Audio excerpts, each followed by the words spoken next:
The team that is absolutely clutch. They have the experience, they have the pedigree, and without a doubt, they have the skill. And straight into draft, we've got a repeat of the last game. TF would be the last ban here for T1, and Damwon would first pick the Jarvan. Maybe they want to drop the Jarvan Prio, but the Jarvan was working in the early game. They were getting early kills, but the problem was they just fell off. It was, and I think it's now up to Damwon to be the one to actually adjust, and they will. They will take the Jhin away. The Jhin has won all games in this series, 3 for 3, and they have got to be able to adapt to try to throw T1 off their game plan here a little bit. Will T1 go for the Jarvan Rise here? Maybe something similar to what Damwon was running. They want to early rotate the Rise. We've seen T1 on red side 2 games now, and they're going to early rotate the Rise 2 games. There's the Rise Jarvan coming into the Jhin lane. So does Damwon have some kind of response, like a Thresh here, like a Jhin Thresh to kind of negate this Jarvan combo, to have some kind of answer? Because we saw how powerful it is, just the Zillion negated all of it. Absolutely, and it almost makes you feel like they may be going towards, an MF again here, utilizing that similar combo that we saw from Damwon last game. Is a really potent setup there. And do Damwon have any other picks that they are really looking to go for? The LeBlanc makes sense as an answer.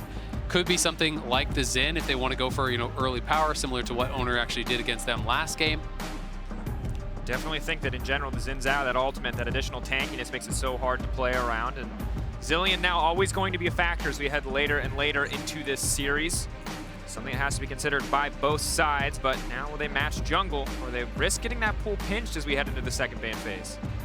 Rakan, very interesting. So highly prioritizing the Rakan, so obviously it's not going to be the Maokai. This does mean you can throw more bans towards Canyon, try to push him down that tier list a little bit here on the side of T1. And will they go support or will they go AD? I'm kind of expecting MF. I do just think it combos really well with the J4 and is one of those high prio marksmen that are still left up. Yeah, something T1 need is lockdown for this LeBlanc. Things like Nautilus here or something, or Camille would do very, very well, but I do think they're going to go for the MF on 3 you expect. But no, they're going to go for the Jace top lane and ban away top laner. So maybe they want to target a little bit of Khan's champion pool, take away things like the Lucian perhaps, or the Gwen to make sure Kana has an easier time up there. But yeah, I think Damwon have a very obvious target now. It's Gumayusi, and T1 have a very obvious target in the draft, and it's Canyon. Khan has been an interesting player to watch in this series, of course. Khan kind of the expected favorite maybe in some of these early lane matches, but has made the Yasuo work. The Kennen game was a bit of a struggle, but still managed to find some clutch moments in those fights. Now banned away, limiting what Khan can do to respond to this Jace pick. Wondering if we also see a Lucian banned away here. Yeah, I mean, if they want to ban double AP, I think that makes a lot of sense. The Lucian hasn't honestly been that effective for Khan in this series. Even though they did win with it in game number 1, it didn't really feel like it was about him. It didn't really feel like it was about that top side of the map whatsoever. So, I would be totally fine with them leaving it up. Another ban towards Gumayusi. We saw this happen in game number 1 when they left Gumayushi's pick towards last. He's undefeated on the Jinx this year. They want to take that away. Yeah, something that just came to mind is what if Damwon picked Malphite into their comp, right, into the Jace, and then Keria comes out and last picks a Sylas support, which he plays. That could be a trap Damwon might fall into if they go for that kind of blind pick. It's a bit of a rabbit hole, but you expect MF to get picked up here for T1. And it's easy to forget about Keria's incredibly creative history in the context of a meta that did very much feel like Leona's and Rakan's and not a whole lot of variance, but this series has shown us so much new life for the support meta and the value of what last picks can do. With the Lucian now locked in, it looks like T1 are really going to try to push on the individual discrepancy in the bottom lane. Gumayusi looked at as the favorite coming into this series. Now they want to shut Ghost down. It's so interesting to actually see this Lucian. It hasn't really been coming out at Worlds at all, unless it's a pairing alongside Nami. There is obviously the obvious one of Braum Lucian and things like that.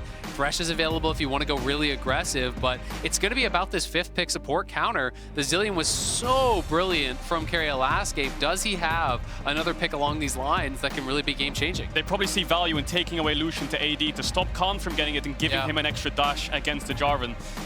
So it looks like it will be a weak side top into the Jace. If it was a Malphite, I'd worry for the Sylas last pick, but it's just going to be the Gragas top. We saw Nuguri run this into Khan's Jace, I believe it was, in the group stage. And now Keria is just having some fun with the hovers. We know he has a deep champion pool, and he's paired with the Lucian. Lucian Braum would be great, but into Rakan it will struggle. I think some kind of aftershock support, Engage, Galio, Nautilus, these kind of things would help T1 lock down the LeBlanc. Taking my time, waiting. I know we can't talk about it, but there's a part of me that just wonders what's going to come through. It will be the Lulu, opting for a little bit of laning strength, missing out on some of the team fighting power, but limiting the assassination potential with a pick like this. We saw this have a lot of value, though, in the RNG EDG series, where 5th pick Enchanter supports. This was actually really high value. They were able to dictate the bot lane. It's a different style than kind of what we've been seeing, but you can win that 2v2 very heavily. Of course, some of the risk here is that this is a very squishy comp overall there for T1. There's really powerful engage with the Gragas, with the Rakan. The follow-up from the LeBlanc and the Kiana is really, really good with the Jhin ultimate over top. So it feels like high risk, high reward here for T1. Yeah, and ever since the Jhin first pick came in and T1 early rotated this Jarvan, Damwon have invested in 4 dashing champions. So the only real target for T1 now is this Jhin to lock down and get the first kill off, but they have a lot of scaling once again with Lulu, Lucian, Ryze, a lot of peel back range champions to make sure they can win the fights, but Damwon have great engage with things like the Kiana. If you're looking at the comps, T1, great 1-3-1, good team fight as well. Expect top and bot to have the push, whereas for Damwon, probably contesting through mid with LeBlanc and with Kiana, trying to shut down this Ryze as we've seen through the whole series long. And I think an important thing to look at in the Damwon Kia draft as we head into this game is the amount of engage tools, the amount of CC they have to kick fights off, because we saw Jarvan from Canyon, we saw Lee Sin from Canyon. We have not really seen a lot of compositions that have reliable team fighting tools. It was a lot of 1-3-1, and this time, so many more champions that can get a fight started. A Gragas, a Rakan, a Kiana ult coming in from Fog of War. Damwon can start to find these picks a little bit more easily if they do manage to get a lead. And T1 has got to be bulletproof with their vision control. When you're playing against this kind of composition from Damwon, you must track everyone. If LeBlanc is coming from a flank, if Beryl is flanking on the Rakan for an engage, or Khan or Canyon, these are all absolutely terrifying. And again, towards topside, we've seen so many times now, because we are having these ranged top laners, the value they are placing on actually brush control at level 1 has been enormous. Well, Beryl will get spotted out, but has the dash, worst case. Just trying to give some info to Damwon, and maybe Khan wanted to save his ward, so Beryl could ward for him if T1 wasn't top, and then he can save his ward for early ganks if he's playing weak side. But in the end, looks like no one will drop a ward, and Beryl will back off. Damwon Kia, keep our eye on this early game as they have a much more defensive 5-point start. Of course, don't forget to grab your exclusive Oh My Days Prime Gaming emote so you can flex while you're in your next game. Khan, of course, not going to get a lot of opportunities to flex here on the top side. He's been playing weak side, and I think it's such a difficult position to be in if you are Khan, because you know that this is a do-or-die game. And most importantly, this is a do-or-die game in your final season. This is his do-or-die year, right? You know, this is the kind of the last dance here for Khan. Has been such a successful player regionally, never got that international title. He is now on the favorites. Everyone expecting Damwon coming into playoffs to be the one to win it. But now you're at match point here against T1. You've got to step up. And again, trust in your team to know that, hey, I'm going to play weak side. We're going to have to find advantages somewhere else. Or we're going to have to find setup on the top side with this Gragas, because this is not the champion that you instantly carry games on from the laning phase. Yeah, and we've seen him on Graves, we've seen him on Lucian, and this is the first time this series, maybe even this whole tournament long, that we see him on some kind of weak side champ to just negate the Jay's lane phase and be there for team fights. But both junglers pathing top once again. Yeah, absolutely. I mean, he's played Graves, Jax, Jace, Lucian. He's played the Kennen as well, and the Gwen. So, you know, really none of those weak side champions. It is interesting that he's gone Phase Rush instead of the Comet. Comet is much more common into these ranged matchups. And it does make me wonder if, okay, if you think you're going to be playing weak side, do you go a more tanky utility style build here and just play with Phase Rush? Or will he still go to what is very standard in the Everfrost? Let's keep our eyes out for it, because lockdown would be really important, especially on a mobile Ryze. Something we've been talking about the whole series long, and that Gragas will add more to it. Feels like Damwon have a lot more engaged tools to work with, but as expected, both side lanes have the push, both junglers pathing towards top. Owner will finish his red and will be a little bit faster than Canyon for now, and mid lane is where Canyon's been focusing this game. Showmaker hitting level 3 first, but Faker hitting it right in time to try to trade back. Relatively even, all things considered. You can see Gumuchi and Keria, though, doing so much damage on the bottom side. Of course, Lucian's solo lane hit heavily over the patches leading into Worlds, but the bot lane very much improved, especially alongside these Enchanter supports. Now Owner, however, has top lane priority and is confident enough to move in for this objective. Canyon coming in the area, though. It might just come down to a smite fight. Both of them have it up and available. Faker has TP, so Showmaker's moving. Owner puts his E down. Faker can TP to it, but he will back off. The crab spawning in 3 seconds. Does Showmaker want to stay around and maybe pull Canyon to contest this? No, looks like he's just going to back off. Yeah, I think if Showmaker stays there, you risk actually losing a lot of minions on the push-in from Faker. So instead, just wants to complete the base, does want to go back. Nice little bit of pressure attempted by Owner, but not able to really get anything here, and spending a decent amount of time over towards that. Doesn't want to go straight down towards bot side, but they do have the push-in bot pretty much permanently, so he should be able to retreat over to that scuttle. Taking his time, double scuttle, definitely not a bad start to have, as Gumuchi and Keria can pretty much indefinitely hold up this pressure on the bottom side. Blue going to be much more favored in the 2v2. If jungle attention does make its way down to the bottom lane, if Canyon can show up with some of that setup CC, you know, they are a bit vulnerable, but the fact that they have the exhaust in Gumayusi does make so many of these plays that much easier. Yeah, so Canyon based after clearing his top camps and is running towards the bot side second respawn, and Owner stayed around on the map. He cleared out his Raptors, he's moving to this bot crab. Faker had mid push, put a pink down, they still have bot push, so that's going to be double crab for Owner. Canyon pushed back in this early game. 2 wards invested from Damwon on the top side in their own jungle, so not a lot of information to work with here for Damwon.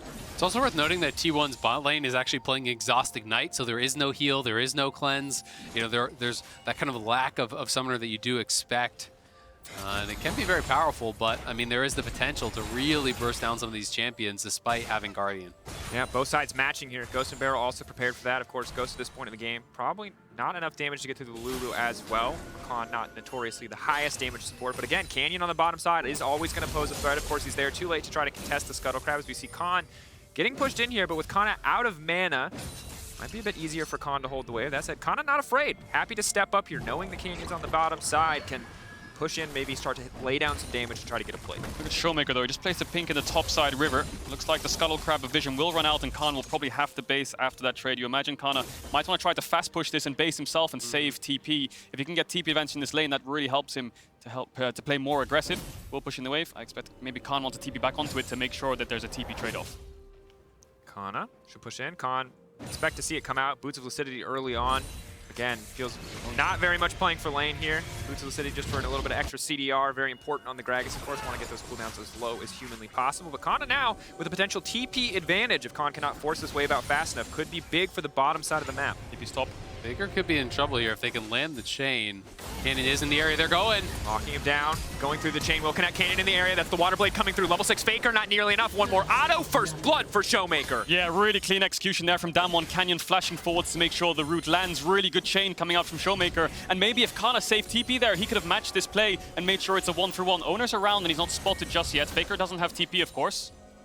Owner a lot of damage on that initial combo, but if he whiffs, it's going to go bad. He does not, however. Hits it when it counts and finds the kill back. Nicely done there by Owner. Is able to clean up a kill and going to get a lot of experience here too on the Jarvan. So should put him actually pretty significantly ahead of Canyon. He's already up farm. He's now level 6, just soaking XP there mid, and has the kill gold to his name. Yeah, he's going to take away the vision from Damwon in the top side as well, taking away the pinks. He can start to threaten invades on the top side jungle or some kind of dives top lane. So with Canyon going to his second respawn bot side, Khan is on the weak side, tries to land the ultimate there to push him back to get a good trade onto Kana as we look at this play again.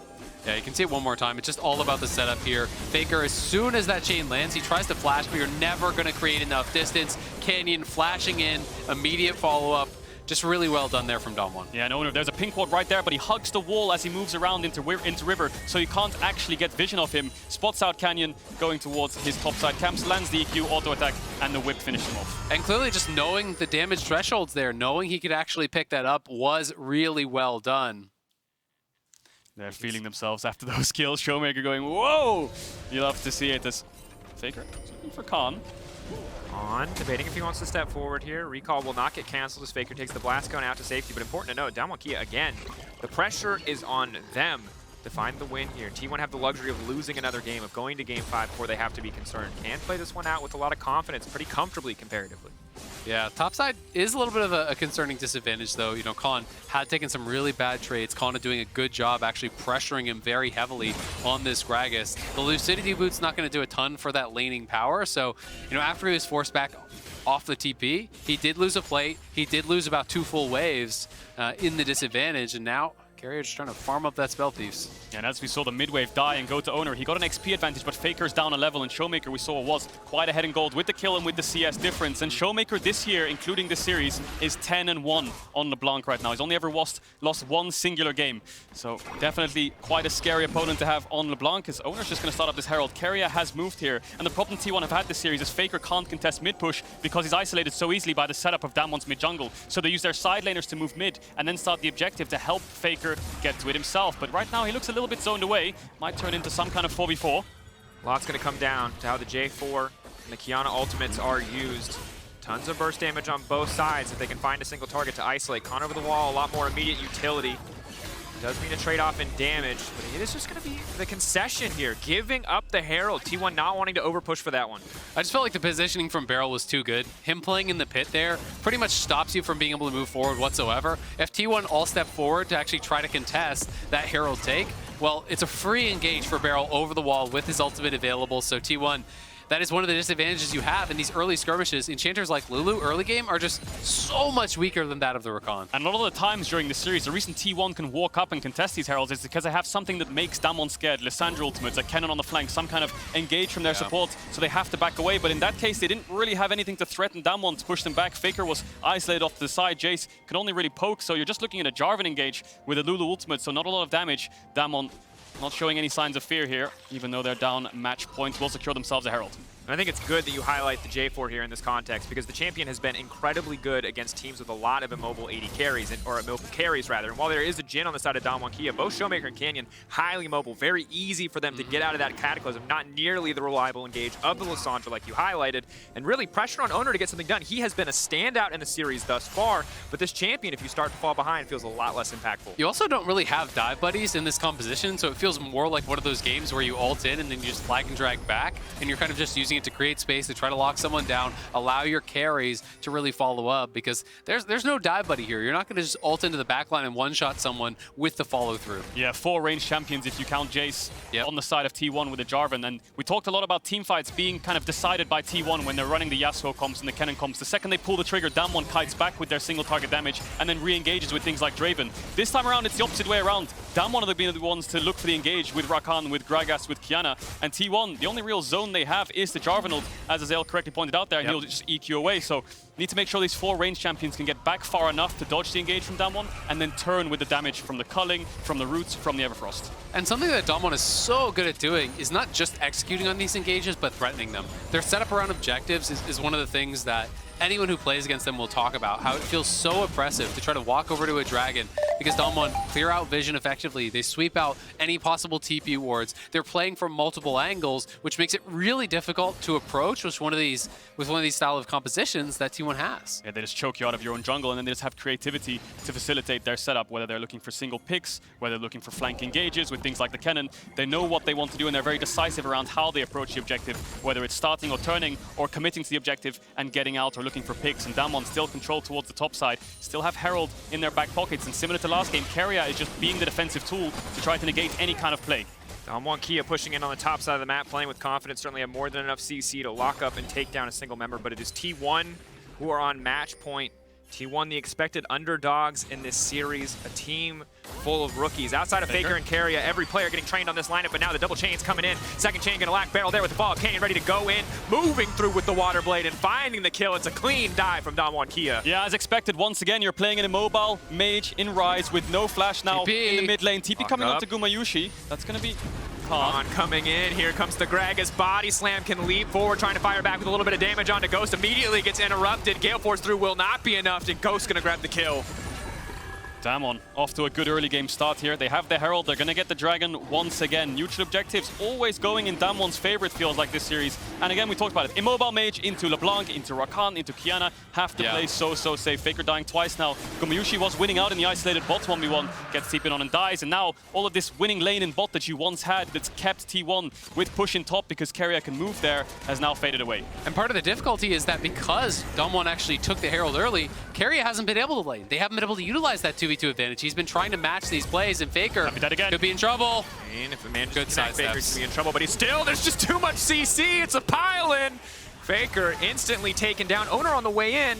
Damwon Kia, a lot of members standing under this tower, but still, Jace in the meantime is getting a lot of advantages on the top side, taking down plates, but Damwon Kia might just break the first tower of the game. It's a bit of a race here, multiple members in the mid lane, but that last plate's so strong when there's so many members in the area, and T1 will be able to grab the first tower of the game. Kana just barely finishing that one off. Yeah, you can see the gold there. Kana's up 1.3k gold, whereas Faker is down almost 2k gold in the mid lane, and there's really not much he can do. Well, the only thing that can happen is Owner and Keria can play to protect Faker in the mid lane, but Damwon are always the ones to find options to play aggressive in the mid jungle and support 3v3. And this is why it's feeling so much more like Game 1, where Dom1 was the one that was the aggressive team. T1 was having to be on the back foot, having to actually respond to these plays from Dom1, and just were unable to do it. They're so good when they're dictating the pace of the game, when they're choosing these plays. The trap triggers the W, nails the root, the TP comes through, and there's just really no way out of this one for them. Great early game map plays coming in here for Dam1, and feels like Dam1 can kind of do this on every wave in mid lane, and you have to think back to previous games that T1 played with the creativity in draft. When they give over things like LeBlanc, they're ready to match with Lissandra, but this early rotation rise allows now Dam1 to counter-pick mid lane, have a setup jungler, and control the early game. But for now, it looks like T1 are there to contest. 3 minutes on the next dragon. Herald spawning once again soon. You can see that Dom1 just looked like a very different team when they have this much agency, this many champions who can get fights started on their own. The Rakan, the Qiyana, the Gragas. But T1 looking to collapse, looking to punish. Gumayushi still strong, all things considered in the 1v1 matchup. Ghost, Ninja Tabby, not Ninja Tabby, sorry, plated steel caps. No, you got it right the first time. Yeah, I feel, you know, I'm old school that way. I'm holding on to that one. Owner going to body block the shots though, and T1, good use of their man advantage on the bottom side, getting a lot of pressure down. It's Kana who's going to need to survive, rather, on the top side. So you have Canyon and Khan in the area. The minimap just tells the story of the draft and of the game, right? 2 towers down on side lanes for T1 with winning sides, and mid lane tower about to fall for Dam1. It just shows both win conditions perfectly on how the map plays out for both these teams. Dam1 going to get the next Herald, so 3 neutral objectives in their pocket now. Showmaker will dash away from Owner. I'm really concerned about how they're going to keep Faker relevant in this game. I mean, he's just so far behind at this point. He's not going to be a threat whatsoever. You know, he is building the utility with the Merc Treads, and now they got to catch. Oh, Owner going to make it out to safety, but Showmaker's getting scarier and scarier. Already has the Luden's Echo on top of the Sork shoes. He is looking to one-shot people in this game. I mean, Faker's level 9, right? You know, he's the same level as the bot laners. The support's almost catching him at this point, and he is going to be so far off as Everfrost. And really, on Rise, you're looking towards 2 items before you start to become that bigger threat, and that is just so far away. Looks like T1 will try to salvage the issue by putting Faker on a side lane, giving Gumayushi the mid push to have some mid prio, and let him scale up and farm the side lanes, get back up in XP, keep pushing out sides, and then being relevant by just grouping up with his team to negate Dam1 snowball. And I think in the same way that Khan playing weak side had to rely on the rest of his team to try to bring him back into the game, now Faker must do the same with the rookie members of this lineup. Again, carry a decent amount of experience. He has a ton of experience, certainly the most veteran player on the stage, but Gumayushi, Owner, Kana, all players who were brought up in the T1 system, all trainees brought up, and yes, they've made it this far in the semifinals, but can they bring it home when Faker's been put so far down? I want to see how Kana is going to perform in what is a very high-pressure game here. This is match point. You could potentially take down Dom1. You could really see the nerves in the Kennen game last time around. This game, he is the one playing from a big advantage. Faker is way behind. He has got to really rise to the occasion here and show that he can hang with the best of them. Yeah, and it feels like Showmaker has been the consistent factor for Dam1 all year long, this year especially. You look at their MSI run, he's just blind picking Zoe and carrying games single-handedly. Despite losing that Titan and losing to RNG in that best of 5, their consistent factor was Showmaker. You know he's a man when he's ahead. He's not going to make mistakes. He's going to close out the game properly, and he can be a voice from ahead to snowball the game. Playing with fire a little bit there in the mid lane, but I think it's certainly a good call out, Cadril. When you're a 2-0-1 LeBlanc and mid lane tower is already down, it's absolutely full control over this game and over this map. Faker has to be so careful about stepping forward. Canyon can walk up here, but can't afford to overcommit. Owner in the area. Gonna get knocked back there by the Herald as the charge does come through, but they won't be able to grab a second tower on the bottom side. Yeah, T1 hanging on for now, but the question is, when do you make your move forward? When can you actually get on the map and be proactive? Is it just game 1 all over again, where you're playing Jace Rise and you're sitting back and you're praying for a win condition through sides? Because right now, the gold lead isn't massive, but Dom1 are dictating everything. Dom1 are going to get this next dragon. They are going to force you to come to them for that third dragon fight, and that's where things are going to get really scary for T1, because the clock is ticking.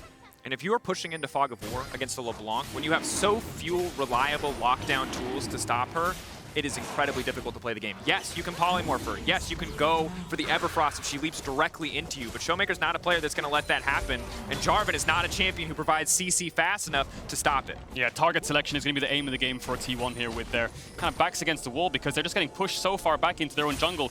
Faker's Root, Faker's Everfrost, and Keria W, the Polymorph. Those are the spells that can really lock down Showmaker. Anything else can be dodged away from. So they need to make sure that target selection is crisp, as Beryl does dash away from Owner. Similar to the Lissandra game, we saw Faker shut down Showmaker in the Dragon fights. The same thing needs to happen this time around, but they have less tools to do it.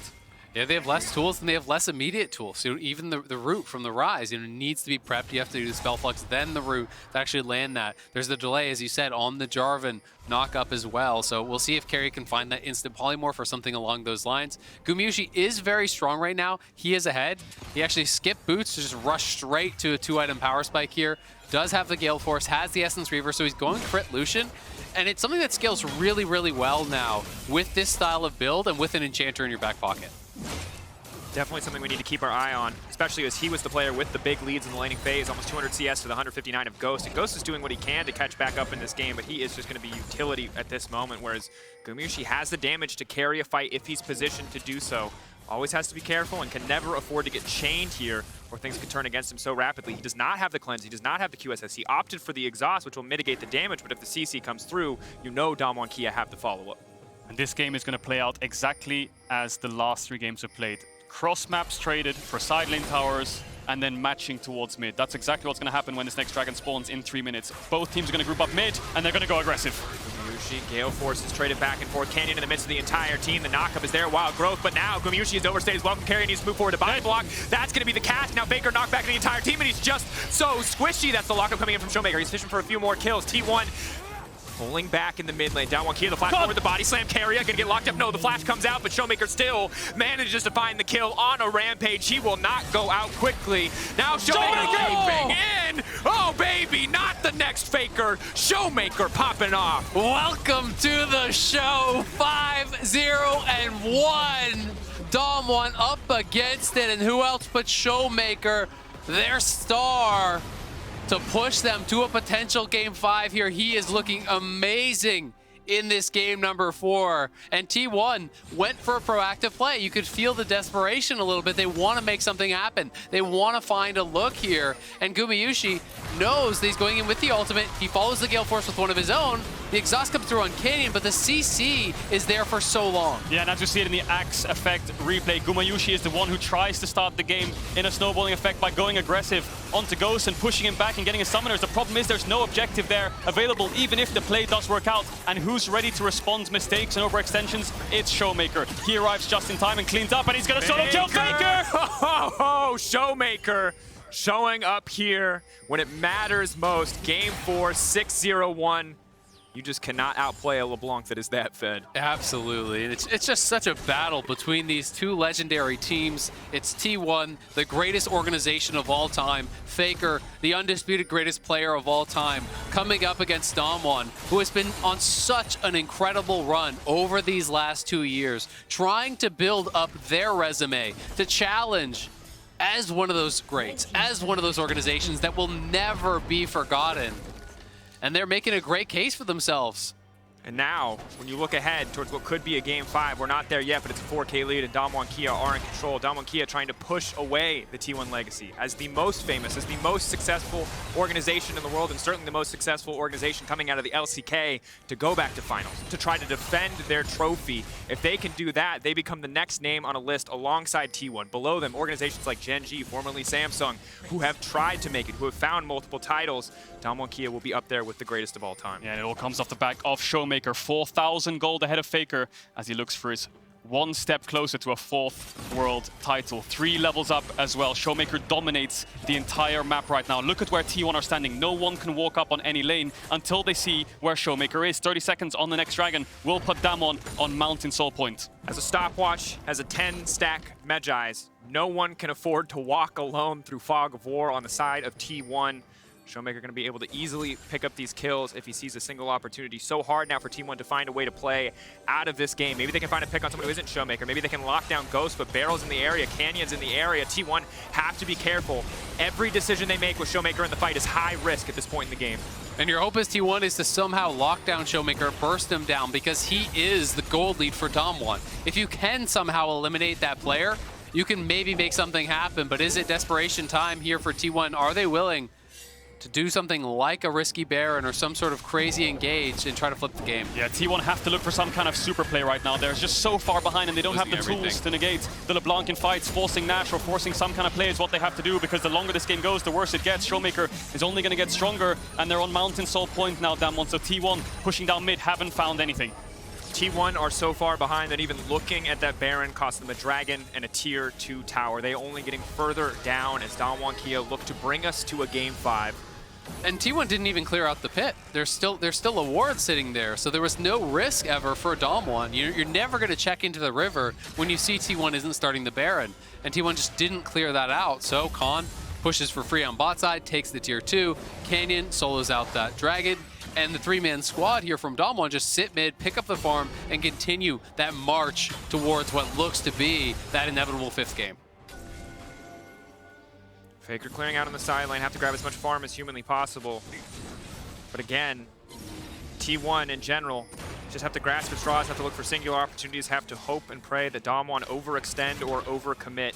In an even fight, there is no way they can come out on top. Maybe if Showmaker's off on a side lane, but you can see he's focused, he stays grouped with the team. Beryl fishing for an engage. He's gonna go fast, activate the Shurelias, but will not find the engage. T1 holding on, holding their ground, but eventually this Baron will be threatened by Damwon Kia, and they will need to find a way to force a fight. Yeah, T1's only strong point right now is Gumayushi. He's up a level on Ghost, and we've seen what Ghost does against Lucians in mid lane when they're ahead against Rogue. Hans was able to find the picks to get Rogue back in the game. Can Gumayushi do the same on T1? Has the Lucian, is up in CS, and has a Lulu next to him, Owner. Locked up, just a bit of poke damage now. She's still stepping forward. Big calling, trying to isolate Ghost. Showmaker coming in off to the side. That's going to be the Gragas on the backside. Keep your eyes on Khan. Body slam flash is an option. He's going to move in. Faker flashing over the wall, just trying to make it out to safety. But Canyon on the chase. He's going to find the root on the Faker. The stun into the wall. And there is Beryl. The gold lead too big. Damwon Kia dominated the early game. And they're going to remind T1 why they were the favorites coming into this series as they run them down. Showmaker, though, low on mana, leaping back. Gumayushi, maybe he can get the shutdown. No, holding on for now. Keria and Gumayushi want to get something done, but Ghost will get a bit of revenge. And now Keria has to run for the hills. The body slam flash, the ace coming in for Damwon Kia. Yeah, Showmaker's just playing with them at this point, chasing them all down. 5 kills to 0. I think Damwon can turn towards this Baron. Showmaker has TP. This is an absolute statement game coming in from Damwon. Backs against the wall. Match point down to T1, and they're demolishing them. It's obliteration here. 5,000 gold lead here for Showmaker over Faker. Him and Canyon working incredibly well in the early game to punish Faker. Then Beryl getting involved. This squad being so proactive, so aggressive, always pushing their advantages here in this 4th game. Yeah, and this is what happens when you give agency like LeBlanc and Kiana into Rise to the best jungler in the world and the new modern era mid laner, the best mid laner of the LCK. They just run you over. Showmaker can just take over in these fights. There's no one who can lock him down, and even when you think you've got him, he pops the stopwatch. And that's that luxury item we talk about. That 5K gold lead, he's happy to spend about 600 of that into a stopwatch to keep him alive in these plays. This man can play on the edge of madness every single time, keeping those stacks alive and well, keeping those damage numbers high. 3.8K from LeBlanc. And now he bought a Zonias, just completed the full Zonias off of that.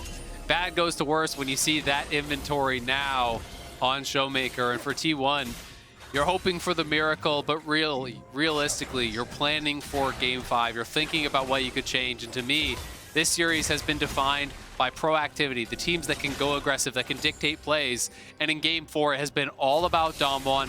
It was T1 going for this 5th pick Lulu, trying to dominate lane, Beryl circumventing it entirely by moving around the map, and Faker just getting picked on by this aggressive squad.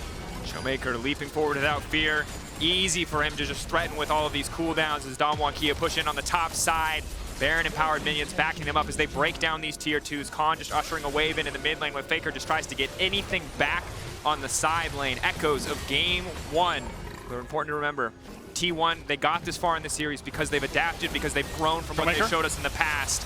But that said, Showmaker a constant threat, stopping them from getting anything else in this game. Yeah, Damwon playing on 2 lanes here, just pushing T1 back. Showmaker single-handedly forcing T1 back to their Nexus, which allows the rest of Damwon to push forwards. This top tier 3 is going to fall 30 seconds on the Mountain Dragon, so maybe Damwon want to play it safe after this siege and just beeline towards the Dragon and pick that up. But for now, they're in full control. Showmaker now 16 as well. Really low cooldown on that ultimate, and he's going in on Owner. Big damage, the minion there to body block the chain, though. Keeping him alive as the Sigil of Silence cannot be proc, Sigil of Malice, rather. Damwon Kia breaking into the mid lane, looking to break down their second inhibitor. Again, slow, controlled victory. They are still on the cusp of losing. They are still 1-2 down. They need to win here to bring it back for Game 5, to bring it back for Silver Scrapes and their shot at the finals. And Damwon are the ones pushing T1 to Game 5. T1 are not the ones pushing Damwon to Game 5. Yeah. And it's all your lives on the line. Everything you've been working for this whole year, everything Faker's been working for the last 5 years is in the next game, because this one all but feels done. And a lot of people were saying this one wasn't going to go to 5 games. They thought Damwon would be the one stomping it, but it was Damwon here having to fight back against T1, who had an incredible Game 2, an incredible Game 3 here. And this is the Damwon we expected coming into this series. Game 1 in this game, just utter domination from start to finish. T1 in their wins, just weathering objectives, having better drafts, having better late game scaling, and then just outplaying in team fights with Lockdown and CC. But Damwon, all that's left is the bot push, and T1 are hoping for a miracle. Holding on, praying. Level 14 now for Faker, only 2 items under his belt, 28 minutes in. It's a Dragon Soul, a Mountain Soul for Damwon Kia. The burst damage will not be enough to kill most of these members. They have to focus, they have to find a single target, and they have to cross their fingers hoping that someone overextends or overcommits, but it's a slow, controlled siege from Damwon Kia. Showmaker now just showing on vision. T1 have to play carefully here. The calling out just to come down for a little bit of poke. Khan steps in, big damage onto Owner. That's the lockup, curtain call coming in. You have to feel like this is it for T1. They're forced away from the tower. This will be the inhibitor tower falling. Third inhibitor to follow. Kana just barely able to make it out. And with the supers crashing in mid, crashing in top, the bottom inhib will fall. Damwon closing the noose here, looking to finish up this game. Leading T1 out, 3 inhibitors down. They can wait, they can take their time, but Showmaker keeps leaping forward. So much damage on Dekaria. T1, they fought well to bring us to match point, but they'll get knocked down in Game 4. T1 holding on for as long as they can, but they know this one is over. Damwon Kia pushing in, breaking the brace. Showmaker, legendary, a triple kill to finish, and Damwon Kia will bring us to Game 5. 11-0-3, Showmaker. He wants to be the face of League of Legends. He is the face of modern LCK era, and he is trying to make his legend here at Worlds. What an incredible game against Faker's Rise, utilizing his signature LeBlanc and just dominating T1. That game was extremely dominant from Damwon, yes, but I feel like these two teams are just so evenly matched with different strengths, right? Damwon's strength just coming from more flexibility, more draft kind of flexibility in terms of shutting down what Damwon want to do and then utilizing the tools they're given to make sure they win the fights around objectives. Damwon's just well-oiled machines from start to finish, know what their win condition is, and they try their best to execute.